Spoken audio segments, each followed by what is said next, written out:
তবে কি মির্জা আব্বাস সাহেবের কথাটাই সত্য হতে যাচ্ছে? মির্জা আব্বাস সাহেব কিছুদিন আগে বলেছিলেন যে ইন্টারিমের তৈরি করা কোনো সংস্কার তারা মেনে নেবেন না, এবং অন্তর্বর্তীকালীন সরকার যদি কোনো সংস্কার করেও বিএনপি ক্ষমতায় এসে এটাকে চেঞ্জ করবে। আজকে আবার শোনা যাচ্ছে যে জুলাই সনদকে সংবিধানের অন্তর্ভুক্ত করতে নারাজ বিএনপি। সালাউদ্দিন আহমেদ সাহেব বলেছেন যে সেফ আবেগ দিয়ে রাষ্ট্র চলে না। তো বিএনপিকে আমি একটা প্রশ্ন করতে চাই, এই যে 2000 মানুষের আত্মত্যাগ, 2000 শহীদের আত্মত্যাগ, এটা কি শুধুই আবেগ? 31,000 মানুষ যে আহত হলো, বিভিন্ন অঙ্গহানি তাদের হলো, এটাও কি শুধু আবেগ? 1990 সালে যখন স্বৈরাচার পতন হয়, ঈশ্বর সরকারের পতন হয়, তখন সবাই মিলে একটা রূপরেখা দিয়েছিল। এটাকে বলা হতো 3 জোটের রূপরেখা। ওইখানে সবার মধ্যে একটা মিউচুয়াল কমিটমেন্ট ছিল যে এই রূপরেখাটা সবাই মেনে চলবে। ওই রূপরেখাতে ছিল যে যেই সরকার গঠন করুক না কেন একটা গণতান্ত্রিক পরিবেশ থাকবে, একটা এবং ক্ষমতা হস্তান্তরের সময় একটা সুষ্ঠু নির্বাচনের পরিবেশ থাকবে। কিন্তু বিএনপি ক্ষমতায় যাওয়ার পরে আসলে কি করেছিল? বিএনপি ক্ষমতায় যাওয়ার পরে সবার আগে যখন মাগুরাতে উপ ইলেকশন হয়, তখন উপনির্বাচনে এটাকে ক্লিয়ারভাবে ভায়োলেট করেছে।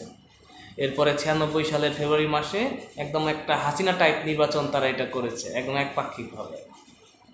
যত রূপরেখা ছিল সব ডাস্টবিনে ফেলে দিয়েছে। তা আজকে যদি জুলাই সনদ হয়েও যায় এবং এটা যদি আসলে সংবিধানে যুক্ত করা না হয়, তাহলে কি হবে? ওই যে রূপরেখা, ওইটাকে যেভাবে ডাস্টবিনে ফেলে দিয়েছে, এই জুলাই সনদকেও কিছুদিন পরে তারা ডাস্টবিনে ফেলে দেবে। রূপরেখাকে কেন ফেলতে পেরেছিল? কারণ এটার কোনো সাংবিধানিক ভিত্তি ছিল না। আর জুলাই সনদকেও কেন ফেলে দিতে পারবে? কারণ এটা যদি সংবিধানে যুক্ত না হয়।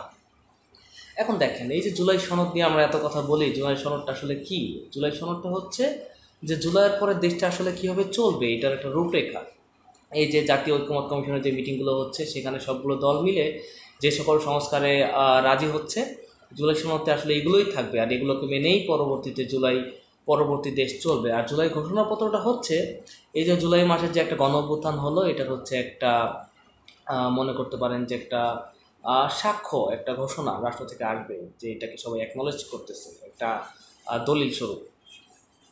এখন এই জুলাই সনদকে যদি সংবিধানে অন্তর্ভুক্ত না করে, তাহলে এটা আসলে 2 দিন পরে কেউই মানবে না। কারণ ক্ষমতায় আসার পরে ওই যে একটা কথা আছে যে যে লঙ্কায় যায় সেই রাবণ হয়।